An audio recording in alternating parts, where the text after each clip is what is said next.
कहानी नीरू की है। पंजाब की नीरू की शादी दिल्ली के राहुल से होती है। दिल्ली कितना बड़ा शहर है ना, लेकिन आप लोगों का घर तो बहुत छोटा है। हमारे पंजाब में तो ये बड़े बड़े घर होते हैं कि मजा ही आ जाता है। कोई बात नहीं नीरू, मैं भी तुम्हारे लिए बहुत बड़ा मकान बनाऊंगा बहुत जल्दी। नीरू के पिता जहाँ पंजाब के जाने माने व्यापारी थे, वहीं उसका पति राहुल दिल्ली में एक सिंपल नौकरी करता था। माँ, यहाँ तो घी मक्खन इतना महंगा है कि क्या बताऊं। मैं तो तरस ही जाती हूँ घी खाने के लिए। नीरू की माँ को ये सुनकर बहुत दुख होता है। मेरी बेटी को घी नसीब नहीं हो रहा है और ये बहू यहाँ बैठकर घी में शक्कर डाल रही है। देख वनिता, मैं साफ कह रही हूँ, इस घर में जितना घी आएगा उतना ही मेरी बेटी के घर दिल्ली भी जाएगा। अरे ये क्या बात होती है माँ जी? बेटी का उतना ही करो जो अच्छा लगे। अब क्या मायके से घी और मक्खन तक की सप्लाई करोगी आप? हाँ, मेरी बेटी किसी चीज को तरसे मुझसे बर्दाश्त नहीं होता। अब क्या था, नीरू के मायके में 2 किलो घी आता तो 2 किलो दिल्ली जाता नीरू के पास। एक दिन, माँ बड़ी गर्मी पड़ती है दिल्ली में। इस घर में तो एक ही एसी है और वो भी ड्राइंग रूम में। सारा परिवार एक ही कमरे में सोता है। हाँ बेटा, वो तो हर घर की कहानी है। यहाँ भी एक ही एसी है।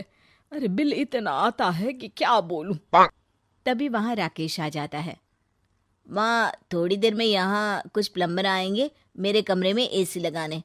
जरा ध्यान से लगवा देना ना माँ।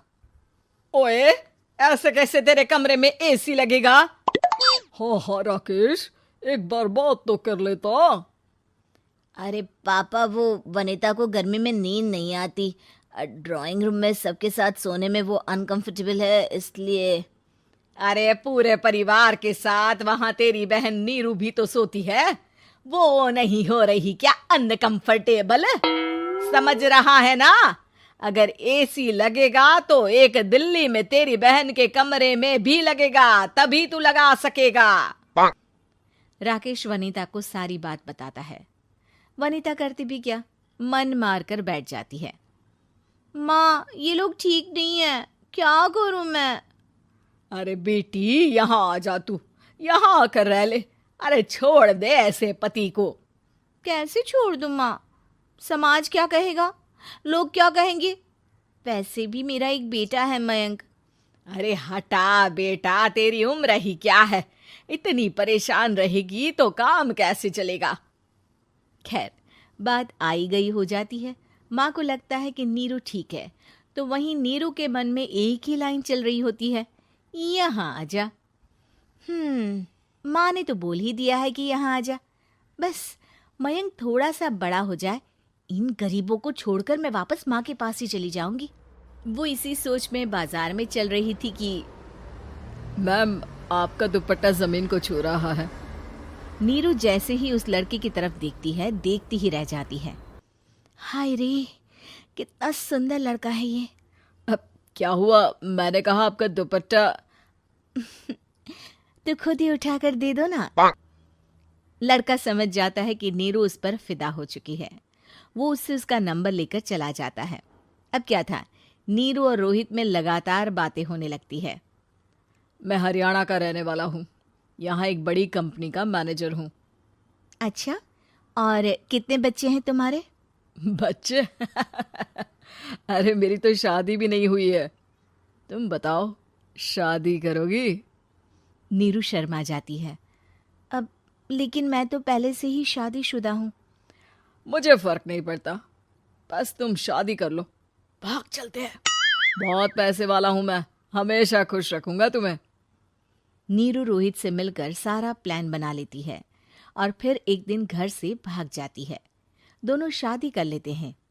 शादी के बाद, क्या बात है नीरू, तुम्हें परेशान सा देखता हूँ, सब ठीक तो है ना? हाँ हाँ, सब ठीक है।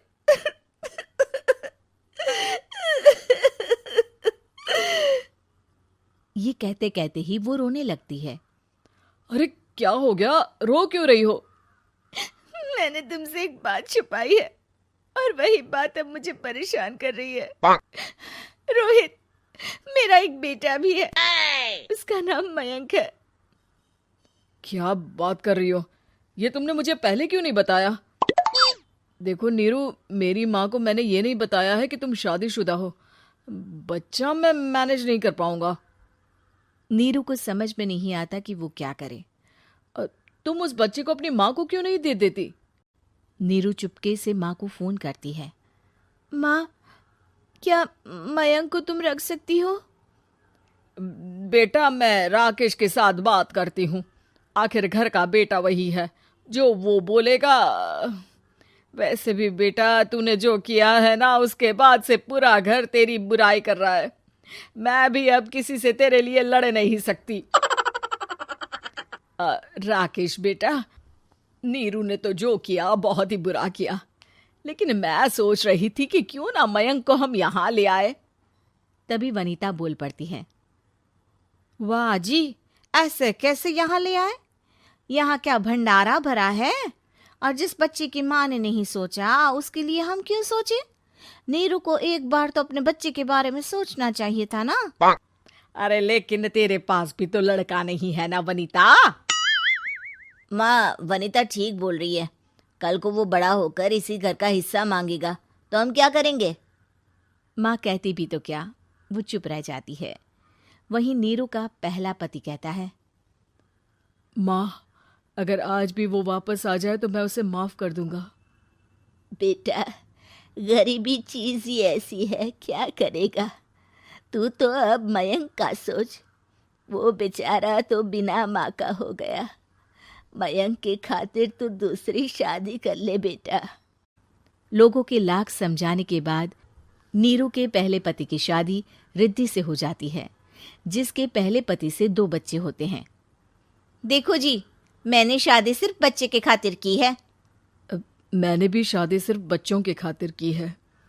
वहीं नीरू के दूसरे पति के मन में ये बात घर कर जाती है कि नीरू एक मासूम बच्चे को उसके खातिर छोड़ कर आई है। अब देखो नीरू, मुझे लगता है कि जो औरत अपनी कोख का बच्चा छोड़ सकती है, वो तो कुछ भी कर सकती है। कल को तुम्हें मुझसे अच्छा कोई मिल गया तो तुम तो मुझे भी बाय बाय कर दोगी ना। नीरू को अब उसका दूसरा पति ताने देना शुरू कर देता है। तंग आकर नीरू उसके यहाँ से भागकर अपने पहले पति के पास चली जाती है, लेकिन ससुराल में क्या लेने आई है नीरू, मयंक को? नहीं नहीं सासू माँ, मुझसे गलती हो गई, मुझे माफ कर दीजिए। नीरू, अब वक्त खत्म हो गया है, मेरी शादी हो चुकी है। तो छोड़ दो ना उसे, हमारा बच्चा है। मैं आपको अपनी माँ नहीं मानता, मेरी नहीं मान तो बात अच्छी है। नीरू मयंक की बात सुनकर समझ जाती है कि उसके पास अब ना आसमान रहा ना ही जमीन।